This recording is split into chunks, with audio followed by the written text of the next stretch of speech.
In this video, I'm going to unveil 7 tips for writing better outreach emails as a composer. Combined, these tips will get more filmmakers to actually reply to your emails, will get them listening to your show reel, and will help you build more and better relationships in the film industry. I'll also teach you an email structure that is proven to increase reply rates. Stay tuned. As a composer, you probably haven't received that many outreach emails, if any at all, so you don't really know how it feels to get one. You might think it'd be flattering, right? To have someone reach out to you out of the blue must be nice. But what if you received an outreach email like this one? Hey, I'm trying to sell you a service. Here's a link to some of my work. Let me know if you're interested in working together. Bye. What's flattering about that? Nothing. It's clearly just been sent to a list of people, so you've just become an email address, not a person. And there's the first big problem. You're not thinking about what it's like to receive an outreach email. You're thinking about what you want to say. The first step to creating an effective outreach email is to put yourself into the shoes of the other person. What do they want? How are you going to help them? What's in it for them? I'm a composer. I live in Ahtamahti. I've won these awards. I found you online. I'd like you to look at my showreel because I'd like to work with you. I look forward to hearing from you. That is not how to get anyone interested in you, and it's not how to get people to want to talk to you. You need to think of things from their perspective and how you might engage them in an actual conversation. If you've never heard of a marketing funnel before, I highly recommend you do a quick search on the subject because it'll help you to understand what kind of interactions you should be having at each stage of the conversation with a potential filmmaker. Basically, when you send an outreach email to someone, they usually know nothing about you. They're what you would call a cold lead in marketing language. So they're not going to open your email, listen to the showreel you sent them without asking, and suddenly decide to hire you. No, you need to warm them up first, deepen your relationship with them, and draw them down your funnel before there's any chance of you working with them. Your number one goal when sending outreach emails is to build relationships, regardless of whether or not that relationship leads directly to you working with that person. It's a big mindset shift, but it's one you need to embrace. Make friends first and view any work that comes from that as a bonus. You might never work directly with the people you're making friends with, but the more filmmaker friends you have, the more chance you have of being referred to other filmmakers who you might end up working with. Okay, conceptual stuff out of the way, let's dive into the 7 tips to writing better outreach emails, and stay tuned for a special bonus tip at the end.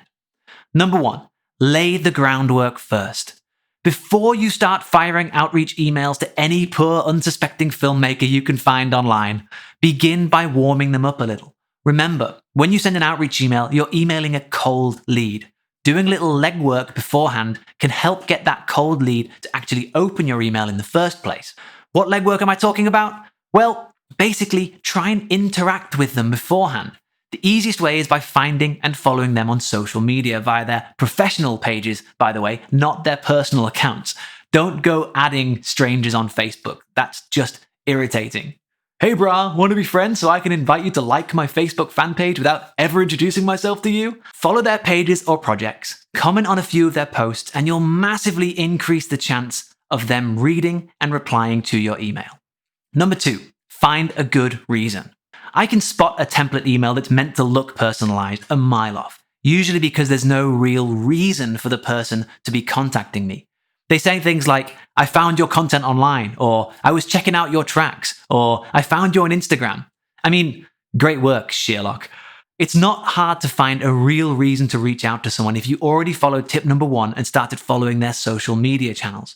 You can bring up something you commented on, or something they've shared. But what can be even more effective is to find a project of theirs online, or an interview they've done, and find something that you could talk with them about.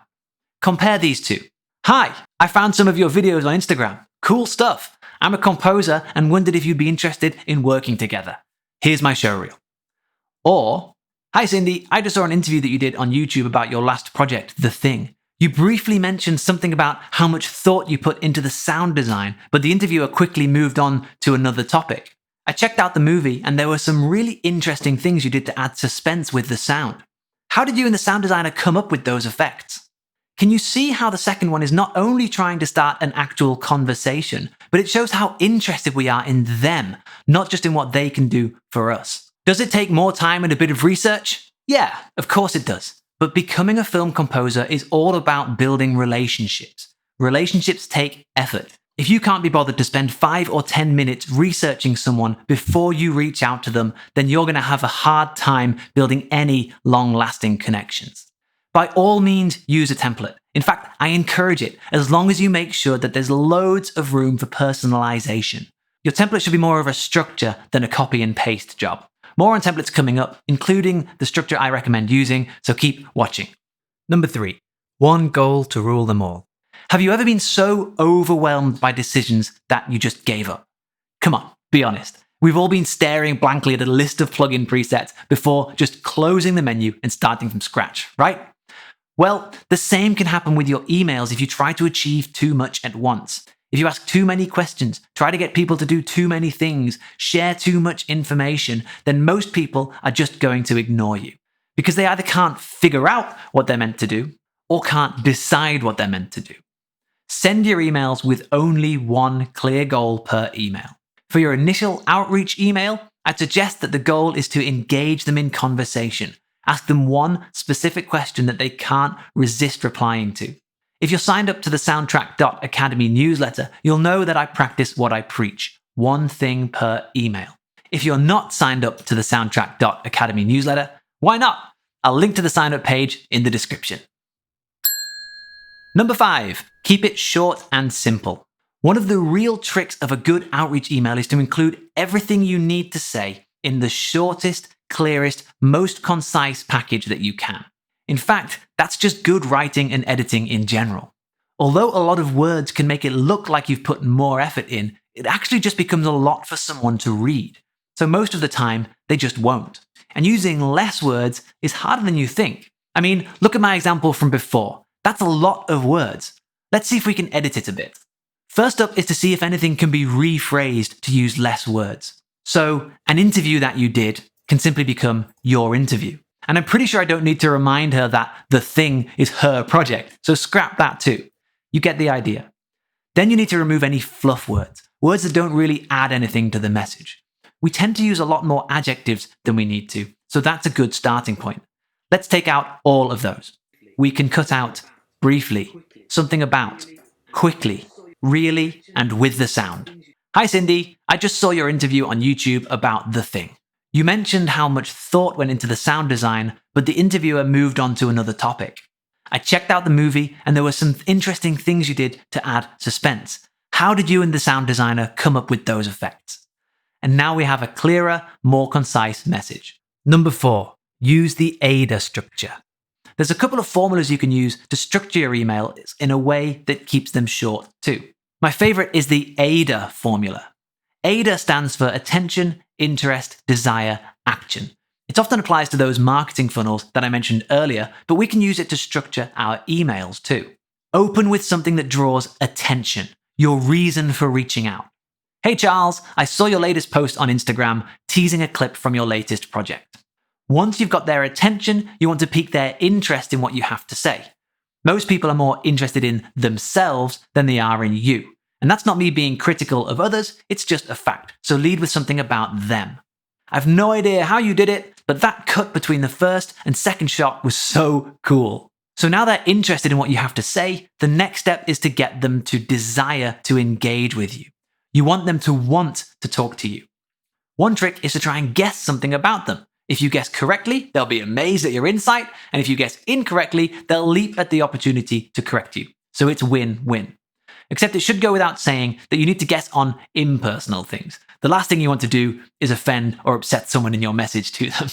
Judging by the colors, your movie looks like it has a real Wes Anderson vibe to it. And then we move to the final stage, action. You need to encourage them to take action on your email. How? Easy. Ask a direct question. I see so many emails that end with, let me know, or look forward to hearing from you, when there isn't actually anything for me to let them know about, since they didn't actually ask a question. And you can keep it really simple. When's the movie due for release? Remember, our goal here is to engage in a conversation. We're building relationships.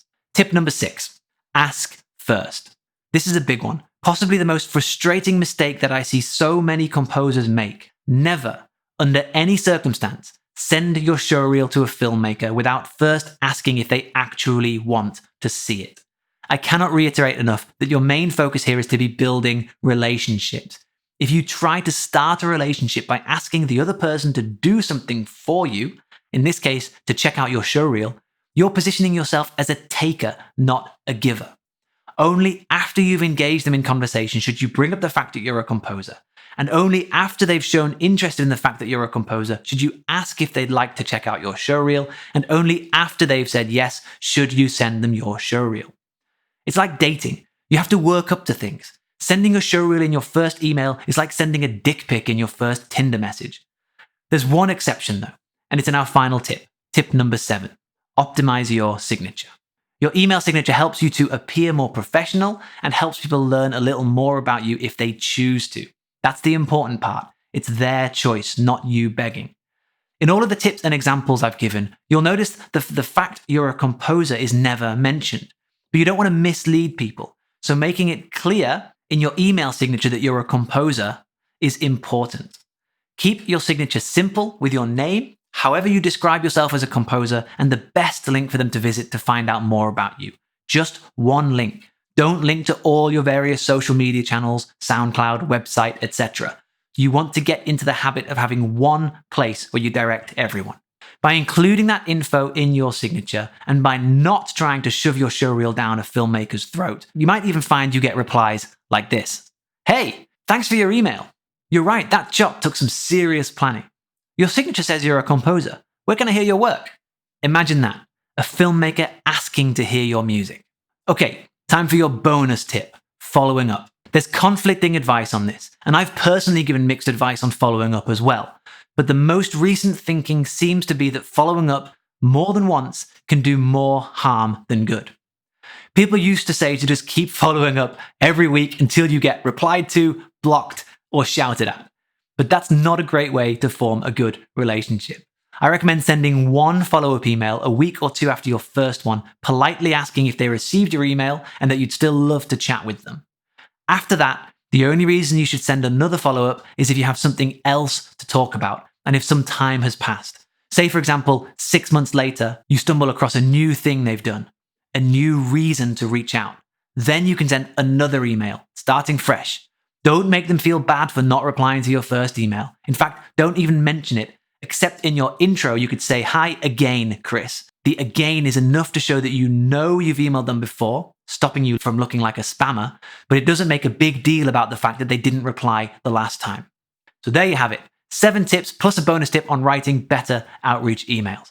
If this video has helped you to understand how to better reach out to filmmakers, make sure you subscribe to my channel and hit the notification bell right now.